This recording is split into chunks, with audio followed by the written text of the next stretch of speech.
ಸಿದ್ದು ಡಿಕೆಶಿ ನಡುವೆ ಅಧಿಕಾರದ ಗದ್ದುಗೆ ಗುದ್ದಾಟ ತಾರಕಕ್ಕೇರಿದೆ.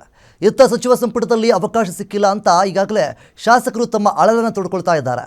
ಮತ್ತೊಂದು ಕಡೆ ಕ್ಯಾಬಿನೆಟ್ನಲ್ಲಿ ಅವಕಾಶ ತಪ್ಪುತ್ತೆ ಅಂತ ಕೆಲ ಸಚಿವರಿಗೆ ತಳಮಳ ಶುರುವಾಗಿದೆ. ಈ ಕುರಿತು ಒಂದು ರಿಪೋರ್ಟ್ ಇಲ್ಲಿದೆ.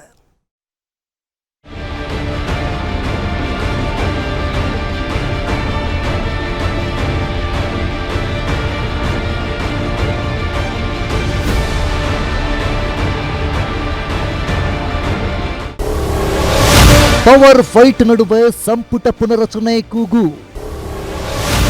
ಯಾರ್ಯಾರಿಗೆ ಸಚಿವ ಸ್ಥಾನ, ಮಂತ್ರಿ ಪಟ್ಟ ಕಳೆದುಕೊಳ್ಳೋರು ಯಾರು?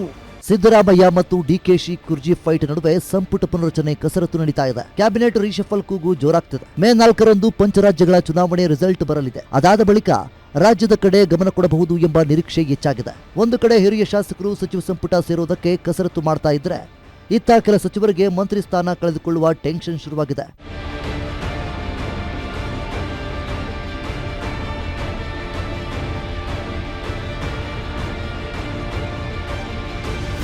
ಈಗಾಗಲೇ ಇಲಾಖಾವಾರು ಪ್ರೋಗ್ರೆಸಿವ್ ರಿಪೋರ್ಟ್ ಹೈಕಮಾಂಡ್ ನಾಯಕ ರಾಹುಲ್ ಗಾಂಧಿ ಕೈ ಸೇರಿದ್ದು, ಅಳೆದು ತೂಗಿ ಕೆಲವರನ್ನ ಸಚಿವ ಸಂಪುಟ ಸ್ಥಾನದಿಂದ ಕೈಬಿಡಲಾಗುತ್ತೆ ಎಂಬ ಲೆಕ್ಕಾಚಾರ ನಡೀತಾ ಇದೆ. ಹೊಸಬರಿಗೆ ಅವಕಾಶ ಕೊಡೋದಕ್ಕೆ ಕೆಲವರು ತ್ಯಾಗವನ್ನ ಮಾಡಬೇಕಾಗುತ್ತೆ ಅಂತ ಈಗಾಗಲೇ ಕೆಲ ಸಚಿವರು ಬಹಿರಂಗವಾಗಿ ಹೇಳಿದ್ದಾರೆ. ಸರ್ಕಾರಕ್ಕೆ 3 ವರ್ಷ ಪೂರೈಸುತ್ತೆ, ಸಚಿವ ಸಂಪುಟ ಪುನರಚನೆ ಆಗಲೇಬೇಕು ಎಂದು ಶಾಸಕರು ಪಟ್ಟು ಹಿಡಿದಿದ್ದಾರೆ.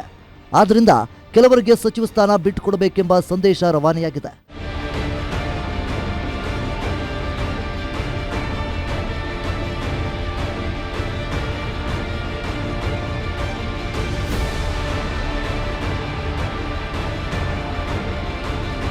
ಸದ್ಯ ಸಿದ್ದು ಡಿಕೆಶಿ ಸಿಎಂ ಕುರ್ಚಿ ಕದನದ ನಡುವೆ ಕ್ಯಾಬಿನೆಟ್ ರೀಶಫಲ್ ಕಸರತ್ತು ವೇಗ ಪಡೆದುಕೊಂಡಿದೆ.